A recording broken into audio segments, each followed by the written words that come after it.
పక్కని పందిట్లా అడుగు ముగ్గులేసి అడుగుల్లో కూర్చొని పెరగట్టి విలువంగా రాపు ఎల్లమ్మ రావు రావు రావు రావు రాపు ఎల్లమ్మ రావు రావు రావు రావు రాపు ఎల్లమ్మ రావు రావు రావు రావు రాపు ఎల్లమ్మ రావు రావు రావు రావు రాపు ఎల్లమ్మ రావు రావు రావు రావు ఊరిలోంచి బయటికి రావు రావు రావు రావు రాపు ఎల్లమ్మ రావు రావు రావు రావు ఊరిలోంచి బయటికి రావు రావు రావు రావు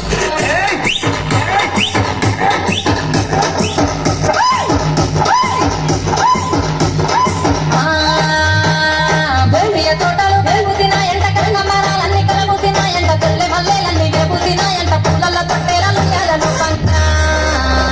నువ్వు రావు అమ్మ రావు